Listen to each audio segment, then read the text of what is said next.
Hey, what's going on guys? Tanmay here for Simple Snippets, and in this video I'm bringing on Saurav Johar from VMware, and he's gonna share his experiences about how he got placed and got this amazing placement and job. And also he's gonna answer some of your questions that you've asked in our community post. So as I had put a community post that I'm gonna bring on Saurav Johar as a guest onto our channel to speak about his experiences, you guys had put up a lot of questions and even I had set few questions for him. So in this video, we're going to talk about all those things and a lot more. It's really going to be interesting. So make sure you watch this video till the end, especially if you're a computer science and IT student in college, be it any degree. This is an absolute must watch for you. And yeah, enjoy the video. If you have any queries and if you have any more questions, put them in the comment section. You can check out Saurav Johar on LinkedIn, or I'll share his email as well. And also remember, he also has a YouTube channel. And this is where he and I also had collaborated on the Python Beginners series onto our channel as well. So do check out his channel. He puts out a lot of interesting stuff, a lot of programming and building some applications and stuff related to machine learning, Python, etc. So do check that out and enjoy this video. Okay, so guys, we have Saurav Johar on screen today with us, and we're going to talk about his journey, his work and his experiences. So I've already given a little bit of introduction about Saurav, but let's hear it from him itself. So Saurav, a little bit of introduction about you.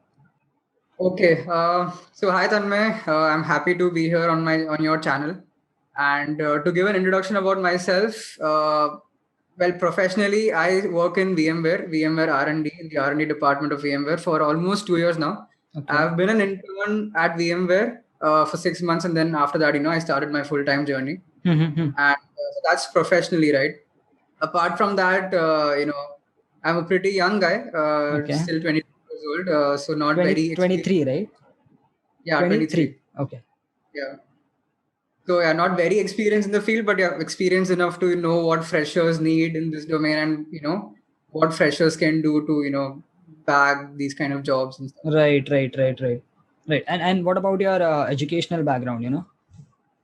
Yes, so I did my bachelor's in technology and computer science from Amrita Vishwa Vidyapeetham. It's a college in Coimbatore, Tamil Nadu.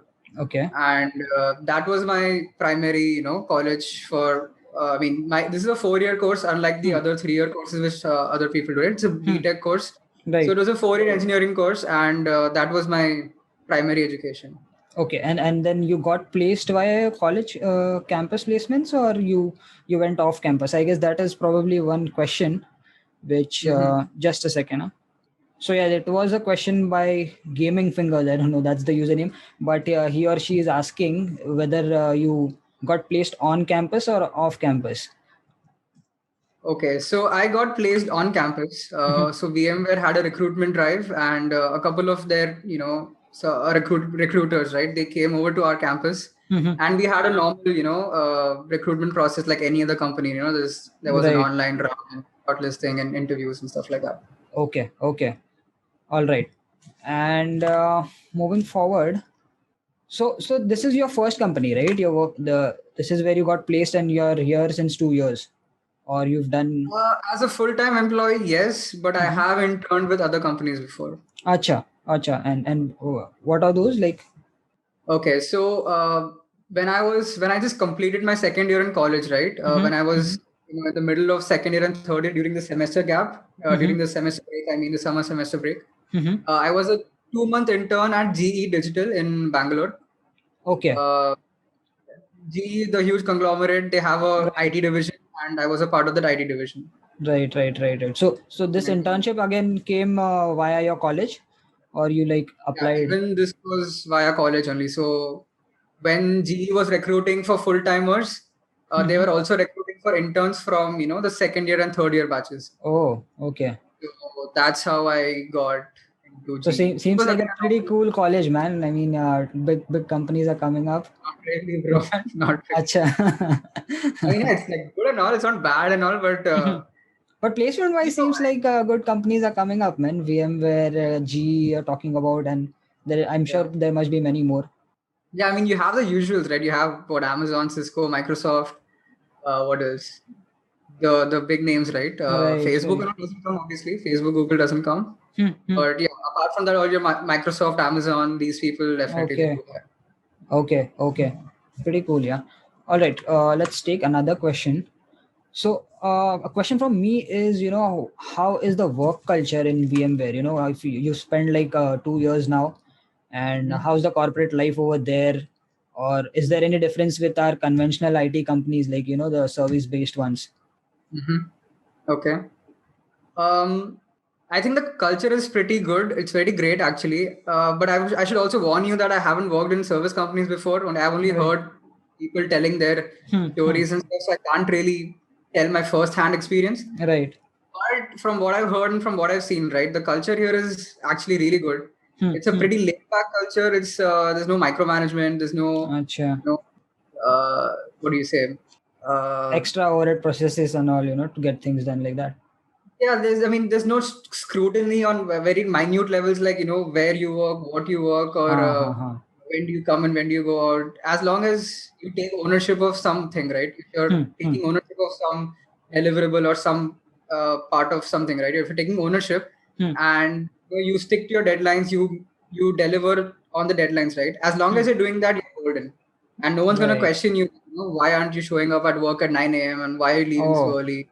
so that's So flexible, but as long as you're delivering the, targets, pretty much yeah, many of the other things are flexible. Okay. yeah, Okay. they leave it up to the employee to figure it out. I mean, they take complete ownership. That's Hmm. actually that's one thing which VMware is, which I like about VMware, is that they give complete ownership to the person in charge. Hmm. Like, even though you may be just a fresher, right? You may be just a fresher. You may just be like 1 year old in the company, Oh, but they still give you complete modules to take care of, and you have to take complete ownership about it. And it both increases your responsibility, as well as it gives you a bit of what do you say, flexibility as well, in that hmm. you don't Hmm. have to stick by other people's deadlines. Or, I mean, yeah, Right. there are high level deadlines, but you don't have to answer at every single day or something, like not like Hmm. that. it's Okay. uh, it's pretty relaxed. I mean, you can, as long as you're sticking by to what you said, right, you're Right. absolutely, no one's going to question you. That's really cool. Yeah, that's really nice. Okay. All right. And a little bit about VMware. Of course, many of our IT people know about VMware, but as a company, what you've seen from your eyes, from your view. Okay, that's actually a very interesting question, because Hmm. I had the same question myself when I was, giving interviews and stuff. Right. And I think a lot of people either fall in two categories: Hmm. either haven't heard of VMware, Hmm. uh, or they think of VMware as a plain virtualization company, right? Right, right. That is the initial impression, at least at a beginner's Yeah, level, or someone who's just known the company from outside or somewhere else, or you read on online. But from a perspective who's working there, from your perspective, what would be VMware like? exactly. So even when I was giving interviews, right, I Hmm. was unaware of what all VMware does. I thought it's a plain virtualization company, Right. but they're actually into a lot of spaces right now.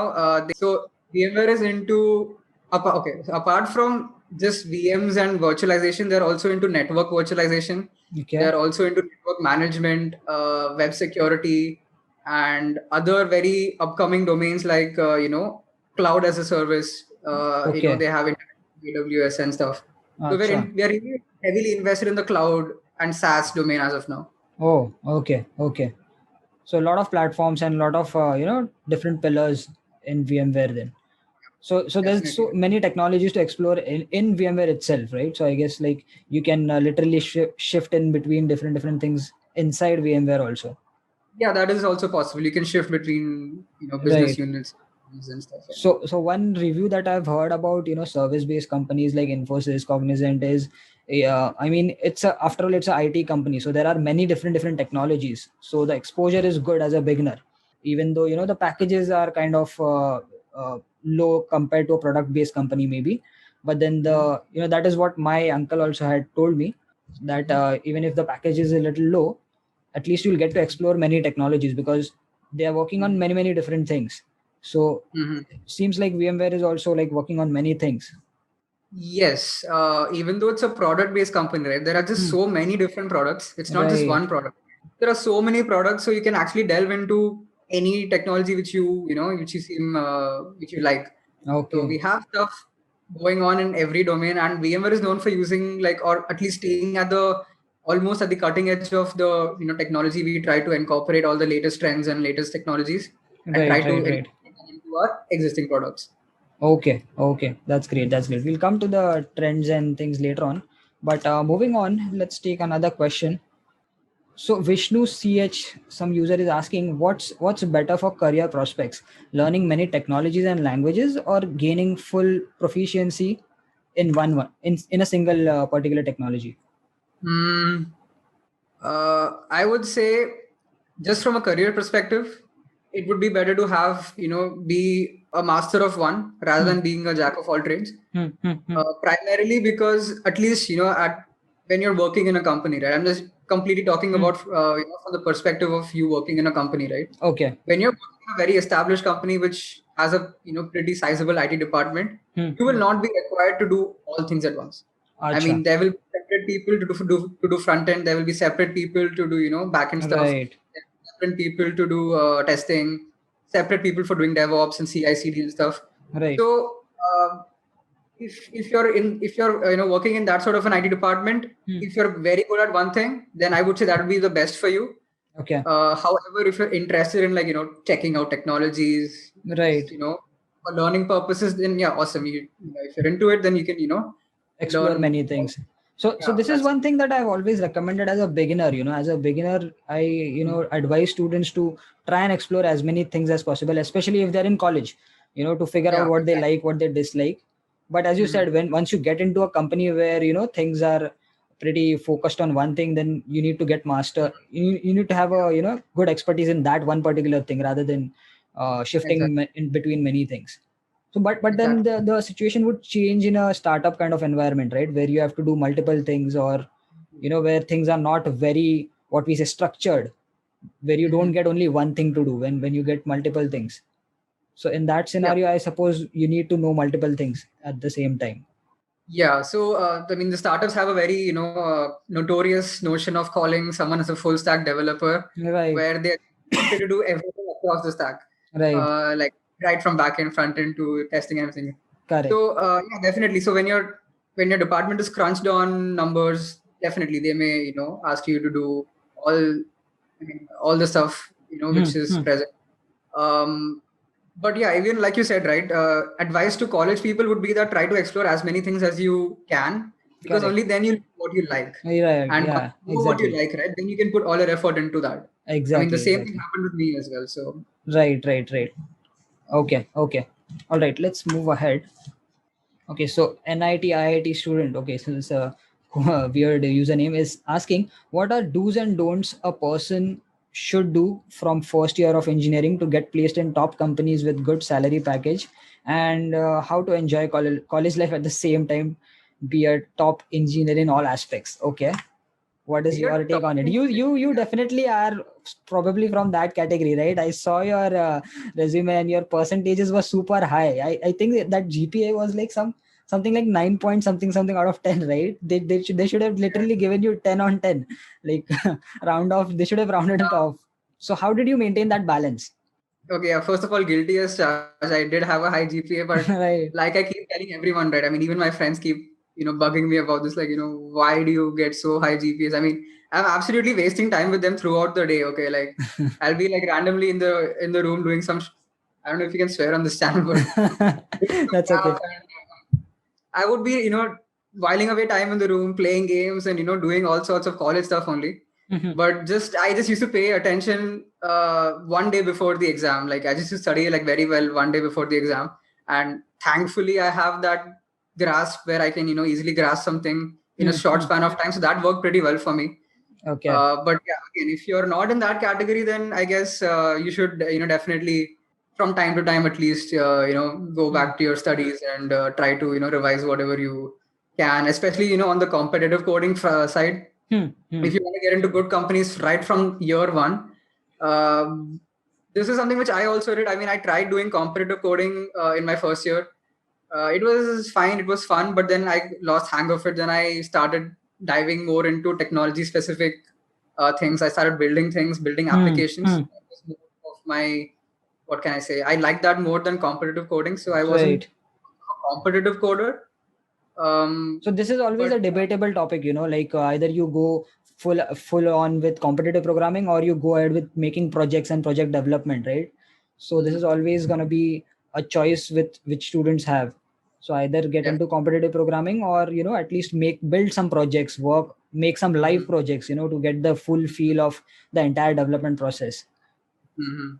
So there's Yeah, that. yeah, completely agree with that. Hmm. I mean, like I say, like I, tell everyone, right? I think competitive coding is great for to get you in the interview. Hmm. Hmm. Before the interview, in the online round, that's where competitive coding will be your help, your friend. Right. But once you're in the interview room, I think the interviewer will be more impressed when he sees some projects which you have made, which are live, which are deployed somewhere where he can click on a link and just see what you made, right? I Absolutely, think that would leave absolutely. a more lasting impression than, say, a very great hacker earth profile or a hacker rank profile. Definitely, definitely. This is something I totally agree on, and pretty much me also was on the same lines like you.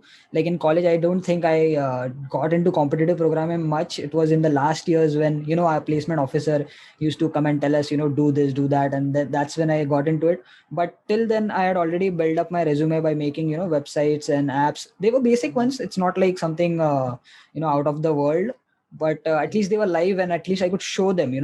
My resume was much more different compared to the everyday people, and that is what I feel got me selected into the good company. And in fact, I showed my application also. I had made a application for MCA students, and the interviewer actually opened up my app, and they were like checking it out, and I feel that really made a huge impact. So yeah, having something done like a live project or working on some technology, exploring things which can add on to that resume, that really adds value rather than the I suppose the GPA, you can say. Exactly. Yeah. I mean, funny you should mention that the same thing happened with me as well. I mean, in one of my interviews, I think it was VMware only. Acha. Uh, I actually showed. I mean, there was something on my resume which the interviewer found very interesting, and I told him, what, it's deployed here. You can just visit this. And Right. he had a laptop, obviously, right? So in front of me, he opened up that website, and he was actually, pleasantly surprised. Like, it was a web app for machine learning. Okay. And he was, although I mean, what I do at work is not remotely even connected to machine learning, he Hmm. was impressed with the fact that this guy can, actually build stuff, deploy it, maintain it at the Right. same Right. Go time. through the entire process. So you've got that experience. Correct. Correct. Exactly. Correct. Correct. All right. All right. So, guys, whoever is watching this video, the take here is build something, try to explore things out of your syllabus. GPA is not the only thing, although it's always good to have a good GPA to get, some companies still have that criteria, to have a minimum level of GPA. So you got to do that. But apart from that, if you're developing some applications, some websites, try to make them live. Don't just make some dummy stuff. Try to make some live things, and that would definitely add on to your resume. But apart from that, any other tips for college students? How do they manage? I'm pretty sure not everybody is like you who could just study one night before the exams. So tips in the sense, like, what exactly do I mean, you mean? how would you manage the studies? See, for me, I feel even I did pretty good academically, and what my take is on Indian education system is it's not really checking much of your intelligence. Rather than that, it is testing your memory more. So what I used to do is, like, 1 or 2 weeks before the exam, I used to just go and check out the previous 10 years paper, at least for Mumbai University, and just go through, make a list of, like, what we say, question bank. That was a term used, question bank of 30 questions for per subject, and I just used to study those. Of course, I Yeah. did have a good understanding of the concepts, and fortunately I had a good, what we say, language skills, like I could frame sentences properly. So that I feel is important. But yeah, that was the only thing I needed, because you require a size, for 5 marks or 10 marks, you need to at least write 1 page answers. At least that was the Yeah. case during my time, and I Yeah. fortunately could, frame the answers well. So that is the trick that I use, because even I did not study during the college. Mostly I was invested in freelancing, and didn't attend college much. But academically I could, score well, decent enough, at least that's what I feel. Mm-hmm. So I feel like there has to be, of course, it is unique to everyone. Everybody got to figure out their own way. Yeah. But academics are, I think, are important enough to get an entry into the placements. That is the only reason why GPA is important, is what I feel. What do you think? Yeah, definitely. So GPA as such is just a number, okay? Right. And that number will not really matter that much. As long as it is above, say, 8 and a half out of 10 on the 10 scale, it should not matter much.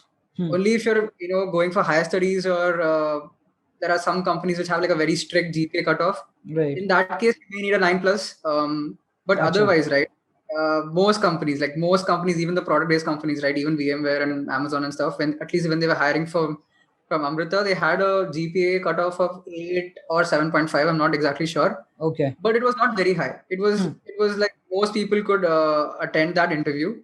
Okay. I mean, attend the shortlisting process at least. But that's it. After you are inside the interview room, right? I do not think the interview would be impressed by, oh, this guy has a 9 plus GPA. We should immediately hire him. Not really. Then it comes down to who you are. Can you put your mouth where your money is? And do you know how to build stuff, code stuff? Do you know actual programming and actual, what do you say, practical coding? Right. Yeah. Correct. Okay. All right, let's move ahead. This was a pretty lengthy one. So Divi Osho is asking, what if someone started competitive programming late, that is in third semester? So what should his focus be on, competitive programming or development till the end of second year?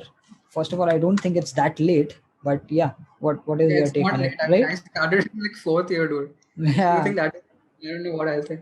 Yeah, and I think what is going on is lately people are super hyped up about this competitive programming, and they want to start early, and it is all like they're all fired up, but then by the end of the fourth year it's all down. So I feel that it's too hyped up. I mean, it's like overrated, I feel sometimes. But yes, competitive programming definitely should help, but I don't think it's too late, right? It's definitely not too late. Number one is not too late.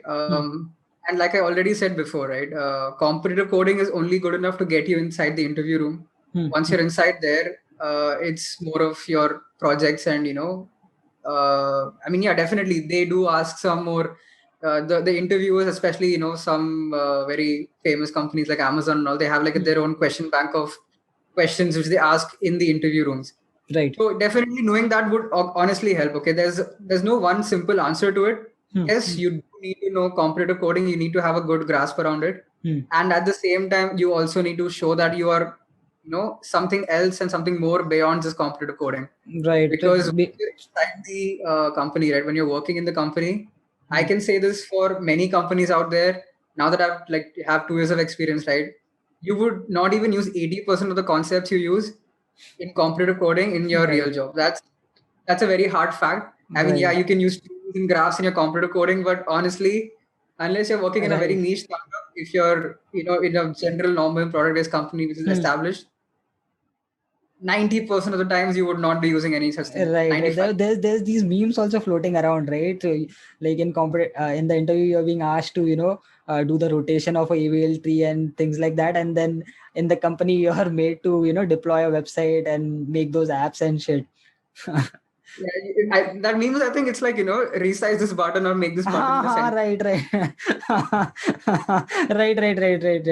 That was the meme. That seems like a real thing, that seems like a very real thing. Yeah, that's pretty true. I mean, I wouldn't say it's not true. Right. You need more of design pattern skills, software engineering skills, more than competitive coding skills is what I would say. Okay. So guys, those who are watching, don't just go all in with competitive programming. Try to explore these different things also. Try to make a project, build something out of it. Okay. Let's move ahead. Chinnari Nakshatramala. Okay, that's a long name.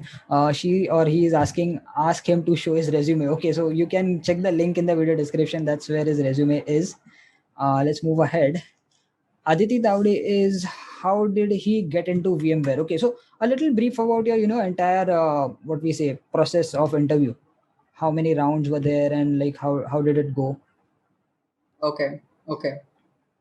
So it was like a typical interview. So VMware came on day one. No, wait. Sorry. On the first day, it was your online round, and your online round usually has a MCQ section, which has both math as well as CS concepts. And there is also a bit of, I think there was a bit of vocabulary and English aptitude as well. I don't remember. Okay. This was on the MCQ front. All this was MCQ, and apart from that, you had your coding round, which was Acha. one or two questions. I again don't remember. I'm sorry, but it was So a the pretty straightforward question, not very difficult. Acha. So similar to like what, competitive programming based on what? Or they would be like a word problem, something like that.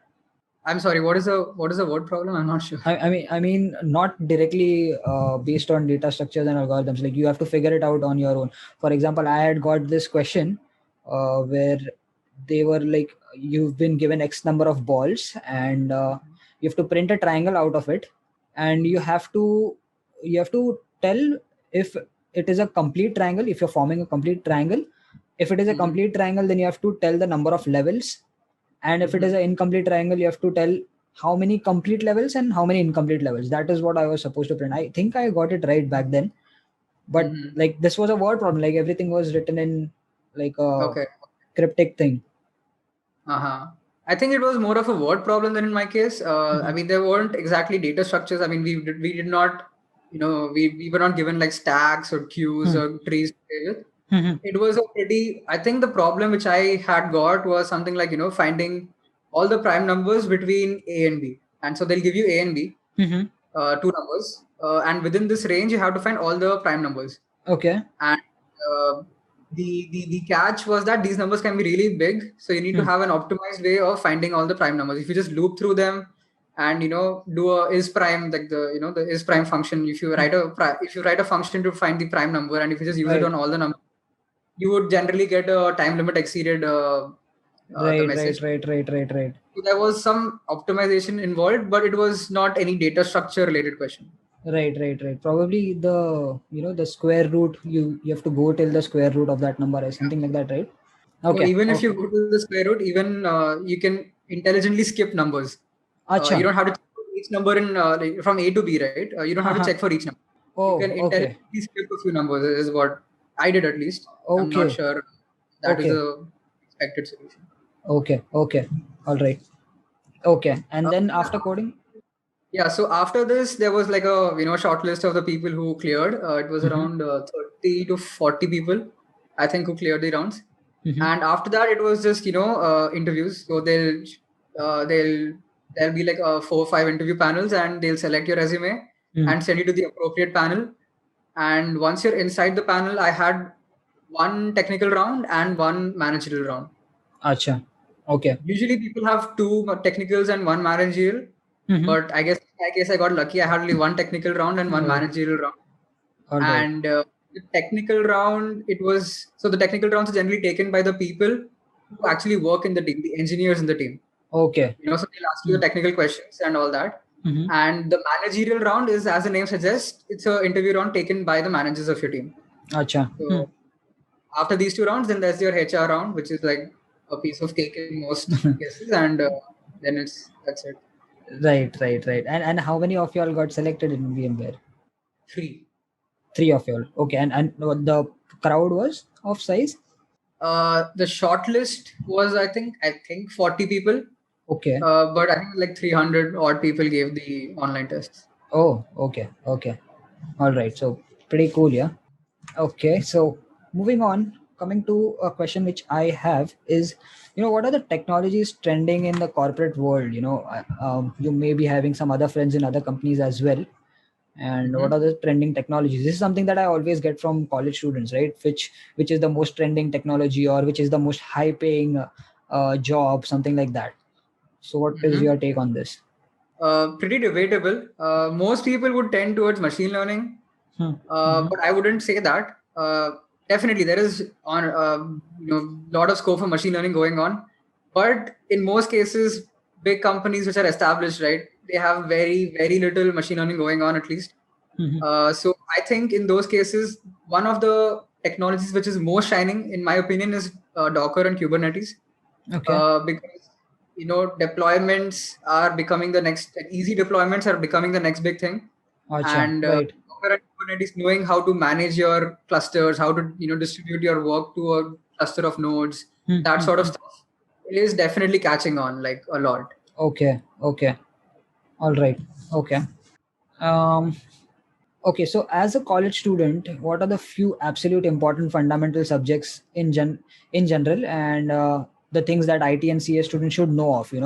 Once you are into a IT and CS degree as a student, what are the core fundamentals that they should focus on? Okay. I think straight up I can say data structures and algorithms, like that's the holy Bible Right. for computer Yeah. science. Agreed. Um, yeah, so algorithms, data structures, definitely right up there. Then you can also have networks and OS. And OS is pretty important. I think I would say OS is slightly more important than networks, but again, depends on the companies you're applying to. Hmm. What are the subjects are there? I Sorry. forgot it. Yeah, I What are the was saying, I was saying what according to you would be the ideal subjects to know, at least at a very yeah, good understanding perspective, not just mugging things up, things that you really understand yeah. properly. Okay. So again, so I was asking like what are the basic subjects in CS? I almost forgot. So we Apart have from OS so net. we have mathematics, we have programming languages, web development, network security, and Okay.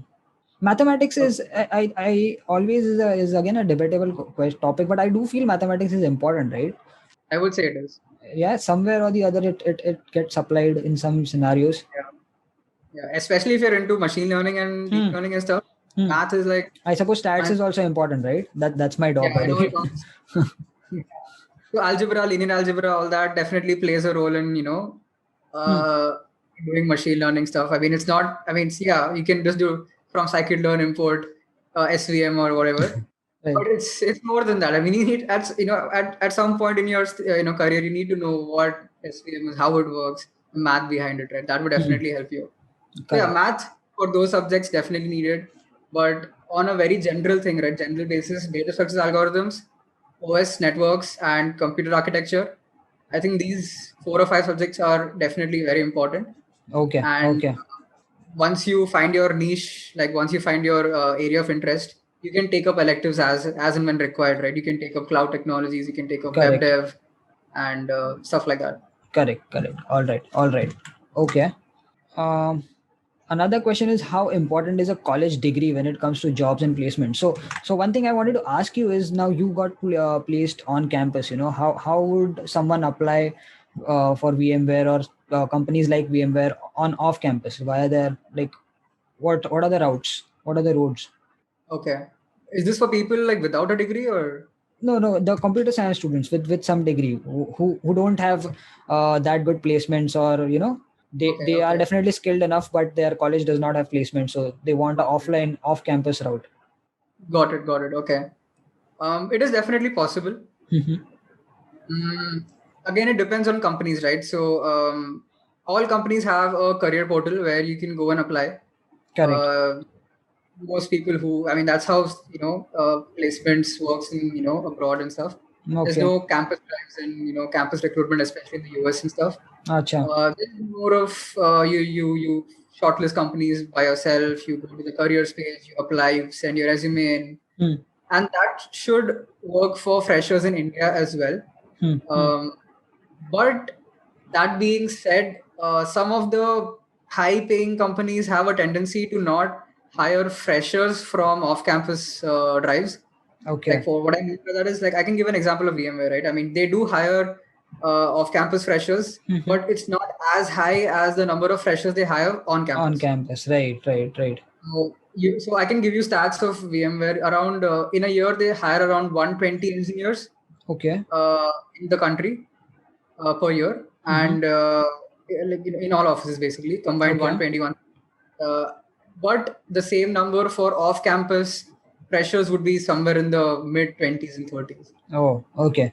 So clearly a difficult scenario for the off campus route. But that doesn't mean that you won't get it. I mean, obviously, if you Mhm. have what it takes, right? And in fact, one of my very close friends, Mhm. he got into VMware through off-campus Oh, select. okay. He wasn't, a part of the on-campus thing, so he applied off-campus, and they were impressed with his profile, and they offered him a job. So it's Great, definitely great, great. possible. Okay. Yeah, And apart from that, probably other job portals, I guess, is where you can apply, uh-huh. right? Yeah. I think Amazon and stuff have a very sprawling, yeah, the careers page. There are a lot of Mhm. positions. I see a lot of SD one, entry level positions being opened Mhm. up. So yeah, Okay. definitely you can apply off campus as well, All but you right. need to be extra good at what you do in order to Correct. impress them, Correct. get to know Correct. you. Okay. Okay. All right. So moving on, this is the last one I feel. All right. So last question, one last tip for beginners and college going students, because that's the majority of the audience on this channel, computer science and IT students who are into colleges. So what would be your, one last tip as a overall in general, anything you would want to say? Okay. I would say, okay, again, so this is again, my opinion. Okay. It may depend, depending on what your background is and stuff, but I would say try to enjoy your college and not just get sucked into, competitive coding grades, Right. GPAs, placements, and all that. I mean, yeah, obviously, placements is a very crucial, aspect Correct. in everyone's lives. But at the same time, do not forget the fact that you are perhaps in one of your most happening period of your life, the Hmm. college period, the 4 years of college, right? You will never get back. And Correct. take it from me, dude. Take it from me, okay? I mean, I've been out of college for like almost 2 years now, and I absolutely miss it. Like, Right. if I had a chance, I would like blink in the blink of an eye. I would go back to my college life. I couldn't leave all this pay away and all job and all. Would be much happier if I go back to college. Honestly, that's Okay. my Okay, that's really great. That's really good. Okay, so yeah, these were my questions, and also one thing I would want to add is, guys, I hope you know Saurav also has a Python playlist, and he has his own channel, and his plan is to work on it more. So I'll just drop the link in the video description. You can probably see on the screen somewhere. Do subscribe. That would be really helpful. He puts out a great content, and that's the reason why we also collaborated. So yeah, I just wanted to add that I must have said this before when I started with the introduction, but yeah, that is just something that I wanted to add. All right, Saurav, it was really really great to have you here and share your experiences. And if any of the users who are watching have many more questions, you can put them in the comments, and maybe I'll drop Saurav's LinkedIn and email ID also in the video description. You can connect with him, you can ask your queries. Don't spam him. Don't spam him, just put legit queries. And yeah, thank you so much, Saurav. It was really great. yeah. Thank you for having me here, Tanmay. It was honestly nice talking to you and nice, I guess, inspiring and not inspiring, helping out my fellow freshers, Right. because I've been in those shoes before. It's Yeah, my pleasure to help out everyone, who that are there, that's right? yeah, that's really nice. That's really nice. All right then, Saurav. Yeah, we'll catch up later. Yeah. Okay. Thank you. Yeah. Thank you so much. Yeah. Bye.